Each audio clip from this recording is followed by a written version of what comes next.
gods controlling elephants. So Buddha controlling an elephant, it means you're controlling passion.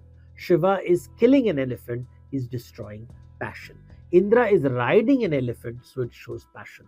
Then elephant is a symbol of political power. Kings used to use it. Even the Mughal kings had hundreds of elephants. Culture, of course, Ganesha is a very popular image found not just in India but across Southeast Asia and even East Asia. And the idea of Ganesha travels to different parts of the world as a symbol of fertility, and that is another cultural contribution of India. There is something very unique about our Indian culture. Even animals are associated with ideas and symbols. How? Let's find out in Art and Culture with Devdutt Patnaik.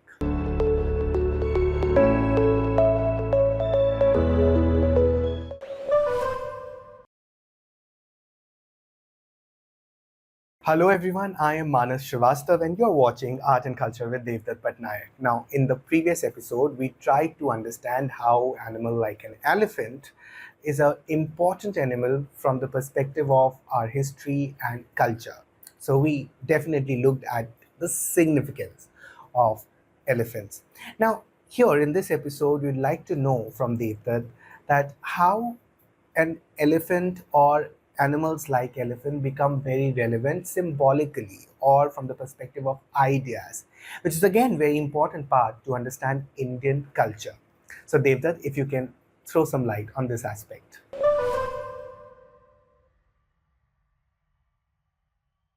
When we come to the Mughal era, we realize that when the Turkish kings came to India, when the Mughals came to India, they also saw elephant as a royal symbol, and they loved to ride on elephants. Elephant stables were famous in the Mughal army. Uh, the elephant was used for punishing criminals. In folklore, elephants are sent to find royal kings. So something about the elephant is linked to royalty. Common man couldn't afford to keep an elephant. So whenever you see an elephant, you think of rich people, powerful people, especially kings. In Chanakya's Arthashastra, there's something interesting written that kings must have special forests where elephants are bred. Now remember, elephants are wild animals, they're not domestic animals. Domesticated animals have to breed when domesticated. Elephants do not breed when domesticated. They are wild animals. But we have figured out a way to make them work with humans using what is called the ankush. The ankush is an elephant goad. It is a hook and a staff, and many gods in Hinduism hold the ankush. So ankush, which is used, what is used by the mahut, is called is part of elephant culture, and it is also a symbol of power because it means about control. The hook side of the ankush. So ankush is like a hook and a prod. The prod is used to push people in front, and the hook is used to pull them back, and therefore symbolically the elephant goad is a symbol of control. One more thing we learn about the elephants, the ankush is very important. So symbolically it becomes very, very important. Now Shiva is considered to be Gajantaka, the killer of elephant, and one of the images of Shiva which is very famous is where he is ripping an elephant apart, flaying its skin and dancing on its head. So this is called the Gajasamhara Murti. Now the elephant therefore has a symbolic meaning in India. So it's not, these artworks are very objective, but in a culture paper you should ask what is the symbolic meaning of an elephant. An elephant symbolizes desire, passion, lust. So that is the role of an elephant, and therefore the elephant has a fluid which comes out of its head when the male elephant is sexually aroused. It is called mast, from where you have even today the word masti emerging. You have mad, it's called mother. Mother is wine, mother is intoxication. The state of mother is where you are so aroused and so driven by passion that you have your senses escape you, you become very sensual. This state is called mother, very important part of Indian literature and poetry, that you mother hosh hona, madira lena, all these comes from mother, which is related to the elephant. There you have another story of an elephant. With elephants, the symbol of desire is so strong that to control the elephant, so when you have gods controlling elephants. So Buddha controlling an elephant, it means you're controlling passion. Shiva is killing an elephant, he's destroying passion. Indra is riding an elephant, so it shows passion. In the later period, from the 12th, 13th century, another form of artwork emerges where a lion is shown on top of an elephant across temples. This is known as a uh, Vyala Gaja Murti. Vyala is the lion, Gaja is an elephant, and the lion is always shown on top of the elephant to show the conquest of the mind or power of willpower over bodily passions. You find these images in temples of Odisha. You find this wherever there is a restraint. So the wild elephant um, is being restrained. Now the kings of Odisha were called Gajapati, and Gajapati is a very important word used for kings.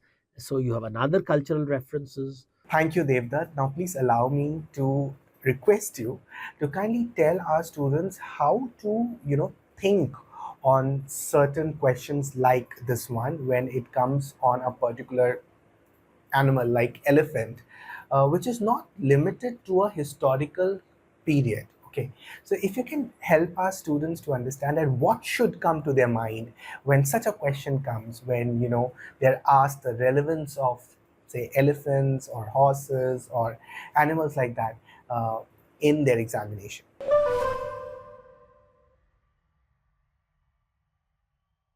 If I were to summarize and somebody were to ask you a question on the cultural significance of an elephant, I would think about the artworks that you find. I would talk from Harappa, artworks in the caves, the Buddhist sites, in the temples. I would talk about the concept of the elephant as passion and desire, the idea of mother hosha, masti, then, of course, the symbol of the Ankush or the restraint. Then, elephant as a source of wealth. It was used for in plantations to deal with timber. It was used by merchants to take goods across. It was used for logistical purposes. Then, elephant as a symbol of political power. Kings used to use it. Even the Mughal kings had hundreds of elephants. Uh, all these are the various ways in which you can understand culture. Of course, Ganesha is a very popular image found not just in India but across Southeast Asia and even East Asia. And the idea of Ganesha travels to different parts of the world as a symbol of fertility, and that is another cultural contribution of India. And remember, elephants are native to India, not horses. And while elephants are very important symbol of power, wealth, even sacredness in India, it is not so in China, where the elephant was hunted out and made extinct in the land.